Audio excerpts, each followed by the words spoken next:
Bueno, Ramón Danzós Palomino fue un luchador social. Comprometido con los derechos de la mayoría de los campesinos.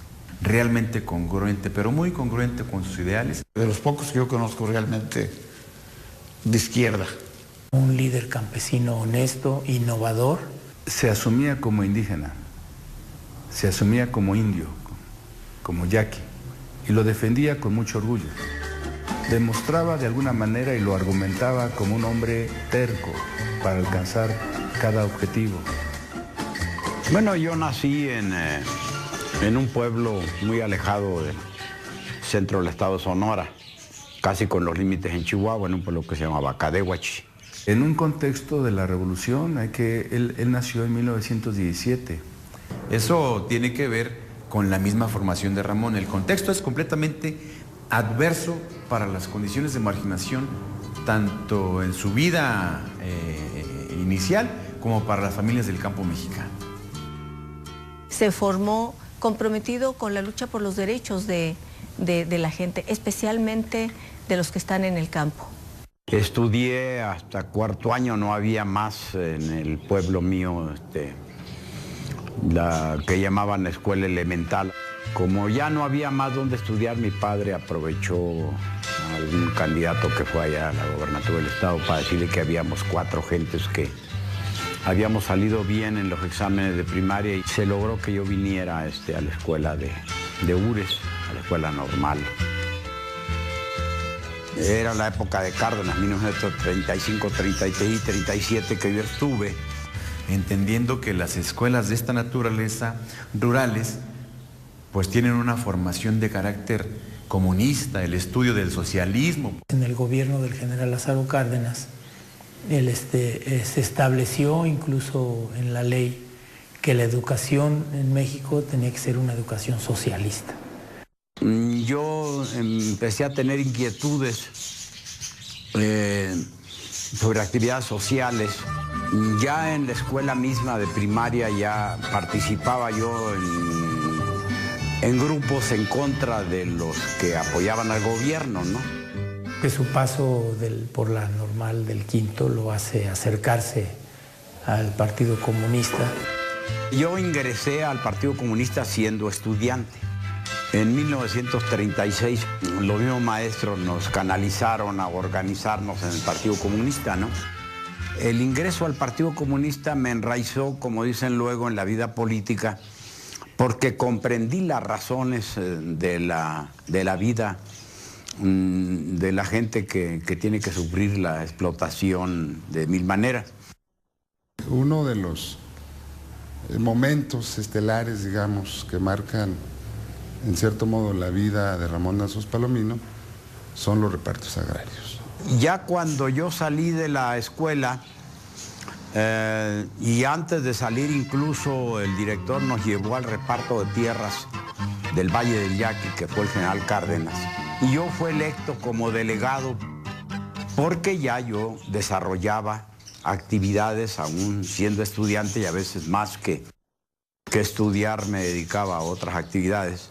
Y entonces ya me incorporé yo de lleno a las actividades sindicales y campesinas. El Partido Comunista desde su origen ha tenido una influencia enorme en el movimiento campesino.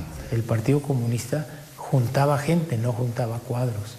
O sea, y estos jóvenes que se ligan al comunismo se vuelven gente de lucha con grupos sociales. Esto es una contribución sustancial porque el Partido Comunista entonces, con la participación de líderes agrarios tan importantes como Danzós Palomino, se convierte en un partido no solo de las ciudades, sino un partido vinculado también a los derechos de quienes estaban en la producción agraria. Empecé a participar en un congreso estatal de la Federación de la CTM en aquel entonces, cuando era otra CTM, que estaba Vicente Lombardo Toledano como secretario general. Lo expulsan a Lombardo y a Vidal Díaz Muñoz y otros dirigentes de la CTM. Contribuimos en la tarea de formar otra nueva central. No se pudo porque golpearon al sindicato ferrocarrilero primero y después tumbaron las direcciones de los sindicatos. De todas maneras se formó una central, la Unión General de Obreros y Campesinos de México.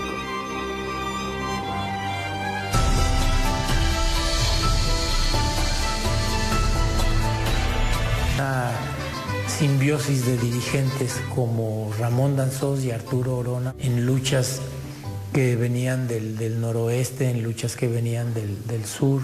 De tal manera que es invitado a presidir la CCI junto con otros dos líderes de aquella época, que era Alfonso Garzón y Arturo Orona. Se funda porque hay un agotamiento en el movimiento campesino. La central oficial, que hasta la fecha es la oficial, la Confederación Nacional Campesina, pues no respondía a las luchas. Que a raíz del Movimiento de Liberación Nacional se nos presentó una oportunidad muy buena para reunirnos muchos dirigentes campesinos del país y acordamos crear el Central Campesino Independiente. Después vimos que no estaba en el nombre completo porque la lucha nuestra es en aquel entonces y ahora la de organizar a los obreros agrícolas, que es una población muy grande, muy explotada. Yo creo que es la población más grande que hay en el campo, la de los obreros agrícolas, los jornaleros. Es uno de los nombrados como presidentes colegiados de esta central, destacando incluso por encima de los otros dos líderes para colocarse como líder fundamental del movimiento agrario independiente ajeno a la CNC, y surge esta nueva central, avalada por el general Lázaro Cárdenas, y que llega a hacer un llamado a los campesinos afiliados a la CNC, diciéndoles con toda claridad: si la organización campesina en la que te encuentras ya no te atiende, ya no te apoya, abandónala. Lo que hay que decir es que la CCI se convierte efectivamente en una organización realmente independiente del Estado. No depende del gobierno, es orientada principalmente por los comunistas, de tal manera que hay un rompimiento al año de su fundación. El gobierno no vio con buenos ojos, se desató una campaña enorme contra nosotros, de secretario de Estado, el secretario de la Defensa, gobernadores, hasta Lombardo se echó encima de nosotros acusándonos de divisionista del movimiento campesino. Después, un problema de división, el gobierno tuvo la manera de trabajar con Garzón, con Serrano y con otros para dividir la central.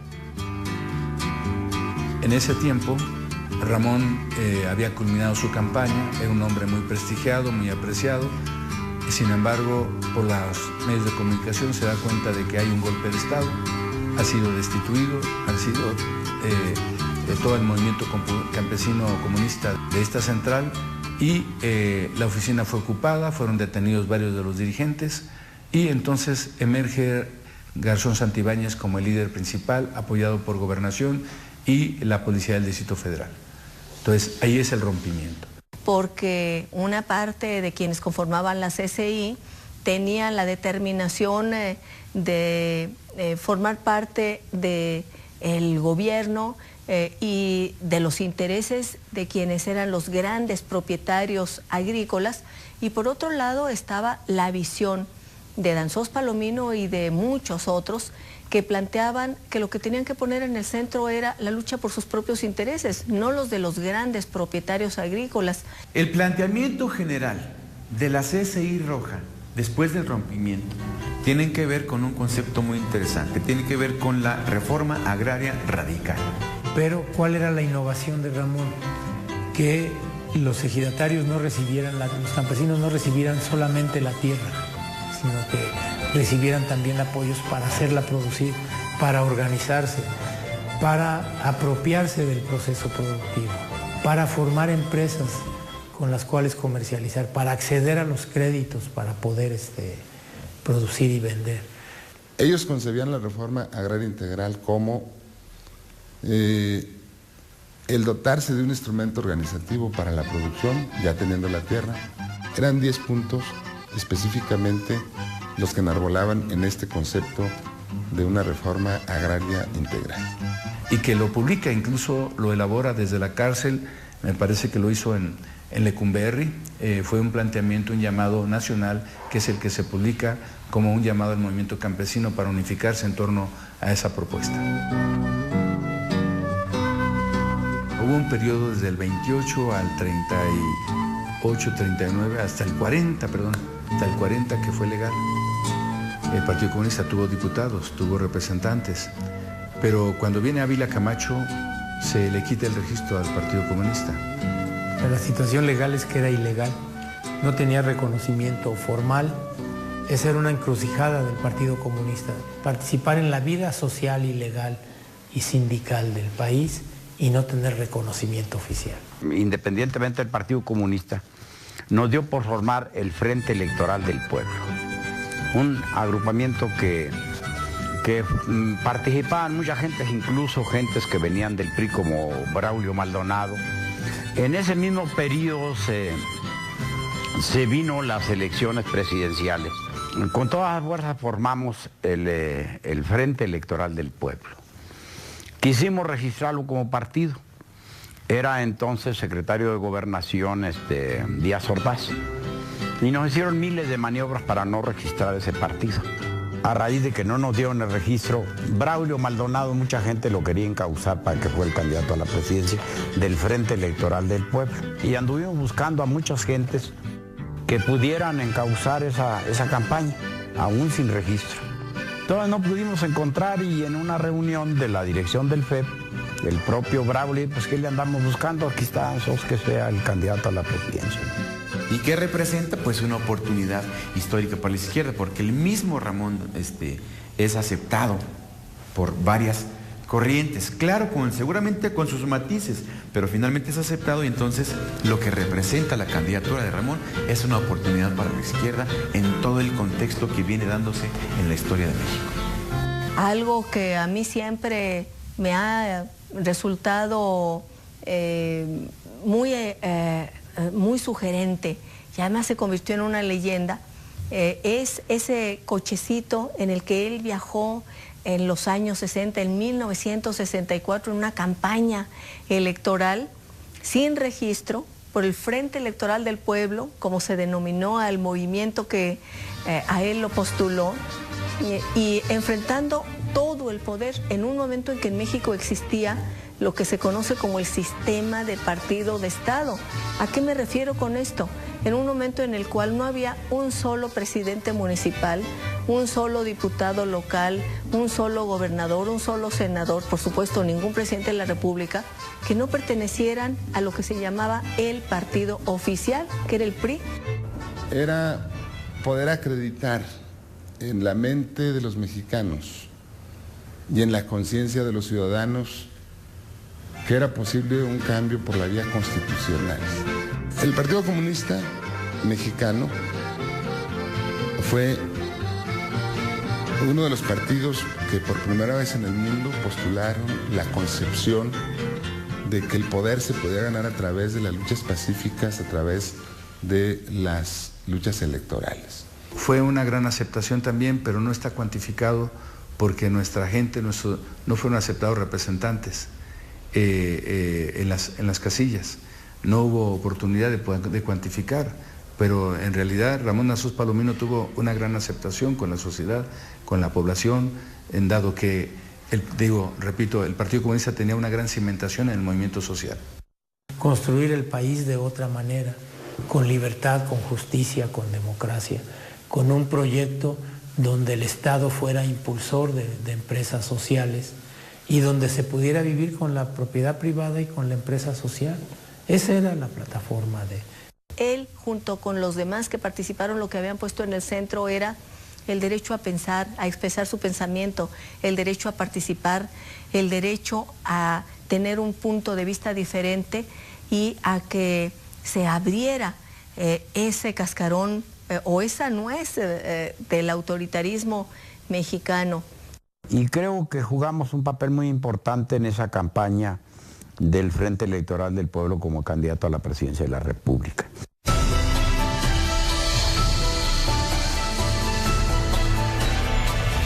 En México. Muchos de nosotros estuvimos en la cárcel, salíamos de una cárcel y entrábamos a otra. Después de terminar la campaña presidencial, nos dedicamos a la central y en octubre caí a la cárcel yo en Puebla, en octubre del 64.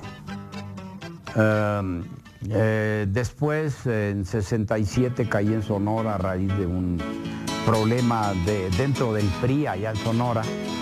Pues yo le decía, bueno, yo me siento satisfecho porque yo, siendo del Partido Comunista, el hecho de tener la capacidad de manejar a la gente del PRI, pues yo creo que es mucho honor, porque fue tan importante esa lucha de oposición dentro del PRI por la imposición de un candidato, que los maestros se dividieron, la universidad apoyó la lucha, la CNC, una gran parte se inconformó, la CTM, posteriormente más encarcelamientos a raíz de 1968. Ustedes saben que nuestra organización apoyó el movimiento estudiantil popular, me agarraron, me llevaron a la cárcel, haciéndonos actores intelectuales, a mí personalmente, del movimiento, porque según el gobierno había en aquel entonces la Central de Estudiantes Democráticos, la CENED, hizo un congreso en Morelia y como había relaciones con ellos por las luchas, nos invitaron a la central, a la ciudad, para ir a ese congreso en Morelia.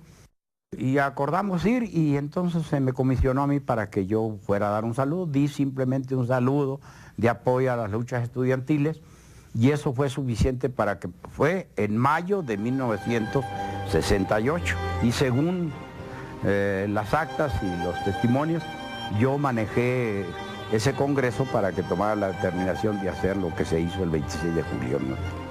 Después estuve en Atlisco, otra vez encarcelado, en 1972, 73, por ahí, no sé. Después de que sale de la cárcel de Atlisco, el planteamiento es cómo diferenciarse, cómo no generar confusión en el movimiento campesino con las mismas siglas que maneja una central oficial, que era la de Garzón Santibáñez, que además, a cambio del rompimiento, había obtenido diputaciones, era senador de la República y brincaba de una senaduría a la diputación, de tal manera que era el premio que había obtenido del gobierno por la ruptura que hizo de la CCI original. Entonces había que diferenciarse, de tal manera que viene una discusión interna para poder tomar decisiones y el planteamiento es crear la Central Independiente de Obreros Agrícolas y Campesinos. Convenimos con mucha gente que se estaba separando en crear un nuevo instrumento de lucha. No una central más, sino una central independiente. Yo creo que lo que buscaban Ramón y Lolo y Rafael Jacobo, que fueron tres de los principales dirigentes de la ciudad que fundan la ciudad, es mostrar que hay formas de organización independiente del gobierno, que los campesinos y los indígenas se pueden organizar y que pueden mostrarse como una fuerza política y social ante el resto de la sociedad. No solamente hay este nuevo aporte conceptual de incorporar a quienes recibían un salario con el concepto de obreros agrícolas, sino adicionalmente poner en el centro que, como dice el dicho, la unidad hace la fuerza, es decir, es la organización lo que permitirá que haya una negociación que beneficie a la colectividad y también permitirá que se den las batallas que están autorizadas y permitidas en la Constitución. Que la mantuvimos desde entonces, la mantenemos y estamos en un proceso de cada vez mayor fortalecimiento de la ciudad. En 1979 es la primera ocasión en que el Partido Comunista participa en una campaña electoral y él entró dentro del primer grupo de parlamentarios comunistas. Lo veo en la Cámara de Diputados defendiendo los derechos de los trabajadores agrícolas. Cuando Ramón se sube a la tribuna a defender estos derechos, estos postulados, estas ideas de la gente, sobre todos sus derechos, lo hace con un énfasis y con una intervención férrea en contra de las posturas del gobierno federal en materia de trabajadores agrícolas y de campesinos y de indígenas. Era verdaderamente efusivo en sus discursos. De las iniciativas, los debates eran por la defensa de los derechos de los campesinos, del reparto de tierra, por la defensa del ejido y la comunidad, por la defensa de los trabajadores en general. La iniciativa de Salinas de Gortari en 1991 es, digamos, el atentado más feroz contra los derechos, sobre todo de los solicitantes de tierra, desde la revolución hasta ese momento. Se inicia un proceso desde el gobierno de las reformas al artículo 27, a la misma Constitución, en varios artículos, y no, la CIUAC dice no a esas reformas. Significa en materia jurídica el cambio más trascendental, digamos, de todo el siglo pasado en materia agraria. Se deroga la fracción 10 del artículo 27 constitucional, que decía que los campesinos, los solicitantes, tenían derecho a agruparse en comités agrarios para que el Estado mexicano, por conducto de una instancia especializada, que en este caso era la reforma agraria, los dotara de las tierras suficientes para mantenerse ellos y sus familias. Se deroga la fracción 11, la fracción atención a los derechos establecidos en la fracción 10, que en este caso, repito, era la Secretaría de la Reforma Agraria. Pero recuerdo los argumentos que se daban y que daba y defendía Ramón, o sea, una es una ley agraria que pretende desaparecer el ejido. Otra pone en venta una propiedad social que defienden los campesinos. Y otra acaba con el proceso de entrega de tierras. Lanzós y Carlos Salinas de Gortari se trataban como amigos. Le dice Lanzós, ¿cómo quiere que le dé mi respuesta? ¿Al señor presidente o a Carlos Salinas de Gortari? Ramón, tú y yo somos amigos. Dímela como amigos. Bueno, pues como amigos no estamos de acuerdo y no vamos a firmar. Pues todas las organizaciones campesinas firmaron. Todas, sin excepción, excepto una, la CIUAC. Luchadores importantísimos de América Latina como José Mujica, Farabundo Martí, José Martí, Ernesto Guevara de la Serna, en fin, muchos de ellos no escapan a los caminos de libertad. Ellos nos han forjado. Ramón Lanzós Palomino, por ende. Él forma parte, sin duda, de los caminos de libertad o de los sueños por la libertad que tiene este país, y Lanzós formó parte de ellos, sin duda. Él pensaba que tenía que haber libertad en el país, que había que reivindicar la vida campesina. Es un ejemplo de esos hombres, de esas personas, de esos mexicanos, de esos seres humanos que han luchado por la libertad.